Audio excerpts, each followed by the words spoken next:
הגמרא אומרת שיש 3 דברים שהקדוש ברוך הוא לא נותן למלאך, לשרף, לאופן.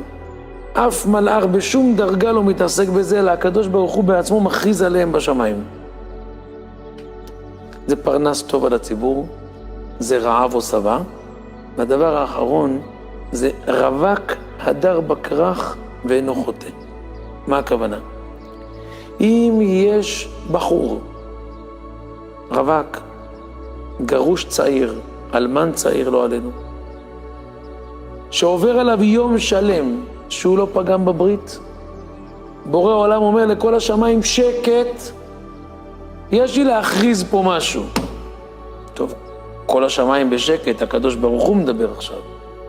זה לא מלאכים, זה לא תנאים קדושים, אמוראים, כל גן עדן שקט, גיהנום שקט, רבבות מלאכים, מיליוני נשמות עומדים, בורא העולם מקרין על המסך ענק. דמות של אחד מכם.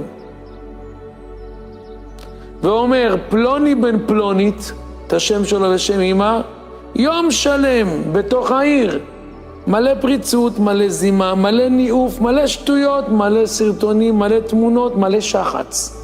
הוא לא פגם אפילו פעם אחת. זה הפייבוריט שלי, אותו אני רוצה. ואז התמונה מתחלפת, רווק הבא, רווק הבא. כל יום בשמיים בורא העולם מכריז על רווק הדר בכרך ואינו חוטא. ריבונו של עולם, יש גם ראשי ישיבות, יש גם ראשי כוללים. יש מישהו שלמד 18 שעות רצוף, הוא אומר, אין בעיה, יקבל את השכר שלו. אבל זה לא זה. אתה יודע מה זה לשמור על הברית יום שלם? אתה יודע, יום שלם לשמור על הברית. בדור שלנו זה מטורף. אומר השם, יש לו עסק איתי, הרווק הזה הוא איתי. מי שאמר והיה העולם, הוא זה שברא את כל היקום המופלא הזה. אתה אומר לו, ריבונו של עולם, מה מרגש אותך? אומר דבר אחד, אם מצאתם בכל העולם רווק אחד, שעבר עליו יום בלי פגם הברית, הוא שלי. אותו אני רוצה, זה החברותה שלי. עכשיו אני שם אותו בשמיים, מעמיד את הדמות שלו מול כולם, אומר להם, חבר'ה, תלמדו. איזה קשה זה. איזה קשה זה לעבור יום שלם בלי לפגום בדור שלנו.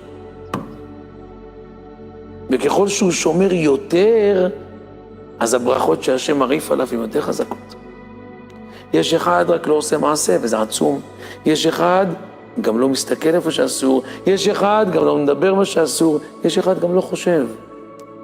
ויש יותר גדול מכולם מי שבא לו ניסיון, והוא בורח. איזה קשה זה.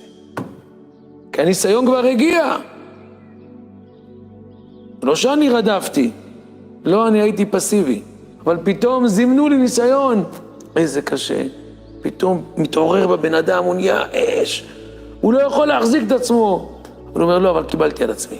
לא, אני לא אכניס את אבא. אבא, אני אוהב אותך. אין, דופק את הראש בקיר. ועומד בניסיון. באותה שעה, שעת רצון גדולה, מה שיבקש יקבל.